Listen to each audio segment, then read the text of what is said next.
প্রত্যেকটি স্থান মায়ের স্থান। তিনটে পাঠ, সূর্য, চন্দ্র, জ্ঞান। এই শিলাকে কেন্দ্র করে এই মন্দির প্রতিষ্ঠা করে গেছেন নাটোরের রানী ভবানী। নকশার মধ্যে মাকে দেখছেন ত্রিরানী নির্মাণ। বাকি যে নকশাটা দেখছেন এটা কিন্তু ফুল লতা পাতা নয়, এটা হচ্ছে বৌদ্ধ তন্ত্রের শ্রীযন্ত্র।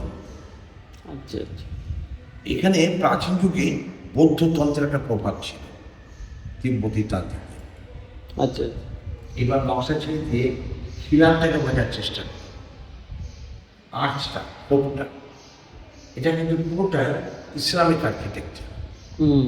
আগ্রার তাজমহলের গেটে ইমামবাড়ার গেটে পাবেন, পুকুরটাও তো অনেকটা মানে আর এই হলো আমাদের হিন্দু বাংলা চাঁদা। হ্যাঁ। তাহলে বৌদ্ধ ইসলাম হিন্দু। আচ্ছা বাইরে বেরিয়ে মায়ের মন্দিরটাকে দেখবে, হ্যাঁ সেখানেও চালের যে গঠনশীল হিসেবে আছে এরকম। হ্যাঁ এখানে চার চালা হলো হিন্দু, আচ্ছা পেটটাই শিলা, অগ্রভাগটা বৌদ্ধ, যেটা নেপালের তিব্বতে পাবে, এটাকে প্যাগোডা বলা হয়। হ্যাঁ হ্যাঁ অদ্ভুত। রানী ভবানী এই মূর্তি রক্ষা করে গেছেন।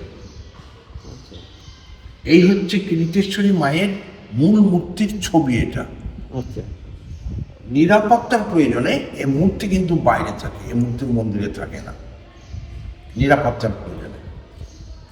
পৌষ মাসের মঙ্গলবার মঙ্গলবার মঙ্গলবার 4টে মঙ্গলবার দুপুর 2টো থেকে সন্ধ্যে পর্যন্ত যদি কোনো দিন আপনারা আসতে পারেন, তাহলে এই মূর্তি আপনাদের দর্শন হবে শিলার উপরে। পৌষ মাসে শুধু 4টে মঙ্গলবার দুপুর 2টোর পর আচ্ছা আচ্ছা তখন দেখবেন মা ওখানে সেজে পুজো বসে আছে রাজবেশে। এই সময় আমাদের উৎসব চলে, মেলা বসে, প্রচুর লোকের ধর্ম হয়, তাই ঘন্টা ঘন্টা 3 মতন মাকে বের করা হয়।